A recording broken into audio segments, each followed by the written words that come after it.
लोकसभा में नया telecommunication bill pass हो गया है। फाइनल रिव्यू के लिए राज्यसभा ये भेज दिया गया है और इस बिल की जो खास बातें हैं वो आपको बताते हैं। इस बिल के मुताबिक फर्जी सिम लेने पर अब 3 साल की जेल की सजा हो सकती है और 5 लाख रुपए का जुर्माना लगेगा। सिम कार्ड के लिए 50 लाख रुपए का जुर्माना लगेगा। सिम कार्ड के लिए बायोमेट्रिक पहचान जरूरी है। 100 से ज्यादा लाइसेंस की जगह एक ऑथराइजेशन और बिल में स्पेक्ट्रम का रिफॉर्म भी किया गया है। ये भी कहा गया है या ये प्रावधान है कि युद्ध जैसी स्थितियों में सुरक्षा के लिए एक लीगल फ्रेमवर्क तैयार है। बिल में इंटरसेप्शन का प्रावधान है। डिजिटल भारत निधि से नए प्रोडक्ट डेवलप करने की व्यवस्था है। सिम जारी करने से पहले उपभोक्ताओं की अनिवार्य बायोमेट्रिक पहचान है। राष्ट्रीय सुरक्षा कारणों से इस बिल में प्रावधान है कि सरकार किसी भी टेलीकॉम नेटवर्क या सर्विस का टेक ओवर या मैनेजमेंट उससे सस्पेंड कर सकती है। ये बिल 138 साल पुराने भारतीय टेलीग्राफ अधिनियम को बदलेगा, जो टेलीकॉम सेक्टर को कंट्रोल करता है। अब देखते हैं कि आपको नया सिम कार्ड जो है वो कैसे मिलेगा। नया सिम कार्ड लेने के लिए आपको खुद जाना होगा। आधार या कुछ अन्य दस्तावेज देने होंगे। बायोमेट्रिक डिटेल से लिंक दस्तावेज जरूरी हैं।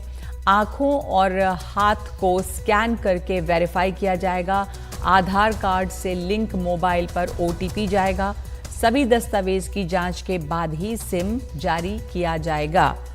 तो ये जो बदलाव किए गए हैं उससे किस तरह का फायदा होगा कस्टमर्स को और किस तरह की सख्ती बढ़ रही है, साइबर लॉ एक्सपर्ट विराग गुप्ता हमारे साथ हैं।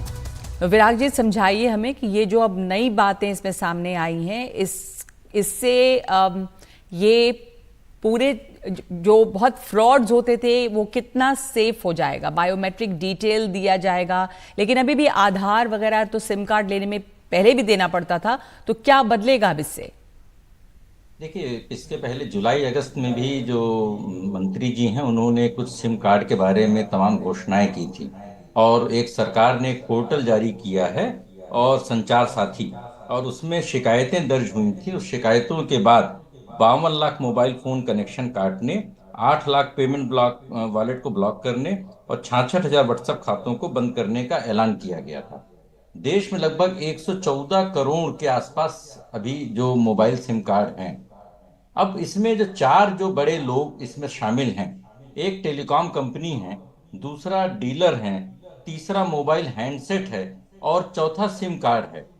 अब सबसे बड़ा सवाल ये उठता है कि नए सिम कार्ड में जो प्रावधान किए जा रहे हैं, पहले नंबर पर वो प्रावधान पहले से थे। दूसरा, जो पुराने सिम कार्ड गलत इश्यू हो गए हैं उनको अगर उनका दुरुपयोग हो रहा है, क्योंकि सिम कार्ड के दुरुपयोग से साइबर अपराध बढ़ रहे हैं, सेक्सटॉर्शन जैसी चीजें बढ़ रहे हैं, वित्तीय जो अपराध बढ़ रहे हैं, बैंक खातों में अपराध बढ़ रहे हैं, वॉइस में जो स्कैम हो रहे हैं। और इन सारे अपराधों को अगर हम एक छोटा सा आंकड़ा दें तो पिछले 2 सालों में जो एक मासिक रिपोर्ट सबमिट की जाती है, तो व्हाट्सएप ने लगभग 6.25 करोड़ खातों को बंद या ब्लॉक किया है, फेसबुक ने 54 करोड़ पोस्ट को और इंस्टाग्राम ने 8.5 करोड़ को।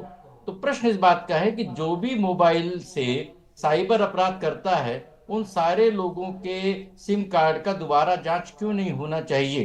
क्योंकि जो संगठित अपराध हैं उन संगठित अपराध करने वालों में सिर्फ 300 FIR हुई थी, जो पुरानी रिपोर्ट के अनुसार। इसलिए इस कानून की भावना अच्छी है पर उसका रोड मैप अभी क्लियर नहीं है। रोड मैप अभी क्लियर नहीं है। दूसरे की ये भी है इसमें कि कुछ और प्रावधान किए गए हैं जिसमें सरकार को और ताकत है टेलीकॉम कंपनियों पर कार्रवाई करने का, मैनेजमेंट हो, ये सब टेक ओवर भी करने का, इंटरसेप्ट्स करने का। अगर स्थिति ऐसे होती है राष्ट्रीय सुरक्षा के कारणों के लिए, उसी के मद्देनजर ये भी कर सकती है सरकार। तो इस प्रावधान को कैसे देख रहे हैं आप? टेलीकॉम कंपनियों के लिए ये एक सख्ती भी इसमें दिख रही है। नहीं, देखिए, ये जो सारे प्रावधान है ये आपातकालीन प्रावधान है और आपातकालीन प्रावधान संविधान में भी दिए गए, हर स्थिति में दिए जाते हैं।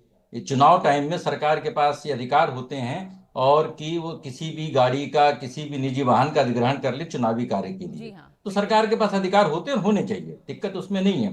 दिक्कत इस बात पे है कि जो नए कानून के तहत जो सैटेलाइट जो इंटरनेट आएगा, और सैटेलाइट जो इंटरनेट के लिए जो सैटेलाइट स्पेक्ट्रम का जो एलोकेशन है वो प्रशासनिक तरीके से जो किया जाएगा उसमें कुछ उलझने हैं।